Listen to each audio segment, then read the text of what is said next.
کہا حضرت پہلی شکایت تو یہ ہے کہ جب یہ نئے نئے آئے تھے تو فجر کی نماز کے فوراً بعد سب کے دکھڑے سنا کرتے تھے، سب کے مسائل سنتے تھے، ان کا حل بھی کرتے تھے۔ اب کچھ دن بعد اب حضرت کا حال یہ ہے، ہمارے گورنر صاحب کا حال یہ ہے کہ اب فجر کی نماز کے بعد سیدھا گھر میں چلے جاتے ہیں، پھر 10-11 بجے واپس باہر نکلتے ہیں۔ 10-11 بجے تک ہمیں انتظار کرنا پڑتا ہے، 10-11 بجے آ کے ہمارے مسائل سنتے ہیں۔ پہلا شکوہ تو یہ ہے، پہلی شکایت تو یہ ہے۔ دوسری شکایت یہ ہے کہ یہ دن کو ہمارے دکھڑے سنتے ہیں، دن کو ہمارے مسائل سنتے ہیں، رات کو تو سنتے ہی نہیں۔ تیسری شکایت یہ ہے کہ انہوں نے ہفتے میں ایک دن مقرر کر رکھا ہے، اس دن تو یہ کسی کی سنتے ہی نہیں، دن رات نہیں سنتے، ہم انتظار میں لگے رہتے ہیں، ابھی باہر نکلے ابھی باہر نکلے، اس دن تو یہ باہر نکلتے ہیں نہیں۔ چوتھی شکایت یہ ہے کہ آپ جب کبھی روتے ہیں تو اتنے روتے ہیں بے ہوش ہو جاتے ہیں۔ بس یہی 4 شکایت ہیں۔ حضرت آپ نے تو ہمیں کوئی دیوانہ گورنر دے دیا، دیوانہ حکمران دے دیا، دیوانہ بادشاہ دے دیا۔ حضرت عمر فاروق رضی اللہ تعالیٰ عنہ نے گورنر صاحب کی طرف دیکھا، پوچھا میاں بتا تیرے اندر یہ 4 شکایات موجود ہیں، تیرے اندر یہ 4 کمیاں ہیں؟ سن کر حضرت سعید بن عامر نے کہا حضور میں نے تو پہلے ہی کہا تھا کہ میں اس چیز کے قابل نہیں ہوں، اس چیز کے لائق نہیں ہوں، آپ نے تو مجھے زبردستی گورنر بنا دیا، میں تو نہیں بننا چاہتا تھا۔ فرمایا اب تم سرکاری نمائندے ہو، اب تو سوالوں کے جوابات دینے ہوں گے۔ کہا مجھے بتایا جائے، فجر کی نماز پڑھنے کے بعد سیدھا گھر میں چلے جاتے ہو، 10-11 بجے گھر سے باہر نکلتے ہو، 10-11 بجے تک لوگوں کو آپ کا انتظار کرنا پڑتا ہے، یہ کیوں؟ کہنے لگا حضور اس کی وجہ یہ ہے کہ میری بیوی کچھ دنوں سے بیمار ہے، وہ بیچاری ٹانگ سے معذور ہو گئی ہے، چل نہیں سکتی، اس نے میری نوکری کی، اس نے میری خدمت کی، آج جب وہ بیمار ہو گئی ہے تو کیا خیال ہے حضور میں اسے چھوڑ دوں؟ اسی وجہ سے حضور فجر کی نماز کے فوراً بعد مجھے گھر میں آنا پڑتا ہے، سب سے پہلے میں گھر کو جھاڑو لگاتا ہوں، جھاڑو دیتا ہوں، صفائی ستھرائی کرنے کے بعد میں آٹا گوندتا ہوں، ناشتہ تیار کرتا ہوں۔ حضور گھر میں ملازم ہے نہیں، غریب سا آدمی ہوں، آٹا تیار کرنے کے بعد ناشتہ تیار کرنے کے بعد خود بھی کھاتا ہوں، اپنے ہاتھوں سے اپنی بیوی کو بھی کھلاتا ہوں۔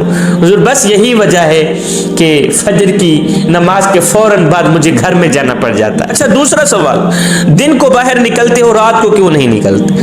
دن کو لوگوں کے مسائل سنتے ہو رات کو کیوں نہیں سنتے؟ کہا حضور اس کی وجہ یہ ہے دن کو ان لوگوں کی فریادیں سنتا ہوں، ان کے درد سنتا ہوں، رات کو مصلی بچھا کے انہی کے دکھڑے اپنے کریم رب کو سناتا ہوں، انہی کے درد، انہی کی فریادیں، انہی کے مسائل اپنے کریم رب کو سناتا ہوں، میرا کریم رب ہی ان مسئلوں کے حل فرماتا ہے، یہی وجہ ہے رات کو باہر نہیں نکل پاتا۔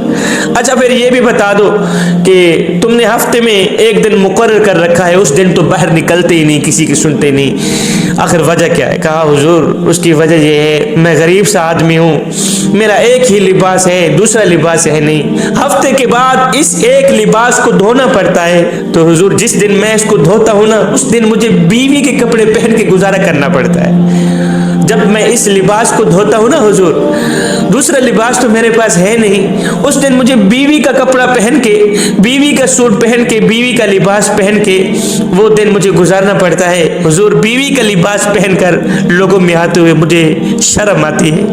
یہ سنتے ہی لوگوں کی آنکھیں چھم چھم برسنے لگ گئیں، لوگوں کے جگرے پھٹنے کو آ گئے، کلیجے پھٹنے کو آ گئے۔ کہا بس کرے حضور، چوتھے سوال کا جواب نہ پوچھیں۔ ہائے، فرمایا اب چوتھے سوال کا جواب بھی بتا دو۔ کبھی کبھی روتے ہو تو دیوانے بن جاتے ہو، کبھی کبھی روتے ہو تو بے ہوش کیوں ہو جاتے ہو؟ کہا حضور وہ اس لیے کہ 40 سال میں نے غفلت میں گزارے، 40 سال بعد میں نے کلمہ پڑھا، 40 سال بعد، 40 سال میں نے غفلت میں گزارے، 40 سال میرے گناہوں میں گزرے، کوتاہیوں میں گزری۔ اس 40 سال میں، ان 40 سالوں میں میں نے کئی گناہ کیے، کئی غلطیاں کی، کئی کوتاہیاں کی۔ حضور جب وہ 40 سال مجھے یاد آتے ہیں نا، وہ غفلت میں گزرے 40 سال مجھے یاد آتے ہیں تو میرے منہ سے نوالا نکل جاتا ہے، میرا کلیجہ پھٹنے کو آ جاتا ہے، میرا جگرا پھٹنے کو آ جاتا ہے کہ اگر قیامت کے کے دن میرے اللہ نے ان 40 سالوں کے بارے میں پوچھ ہی لیا تو میں اللہ کو کیا جواب دوں؟ حضور جب وہ غفلت میں گزرے 40 سال مجھے یاد آتے ہیں تو میں روتا ہوں، بے ہوش ہو جاتا ہوں۔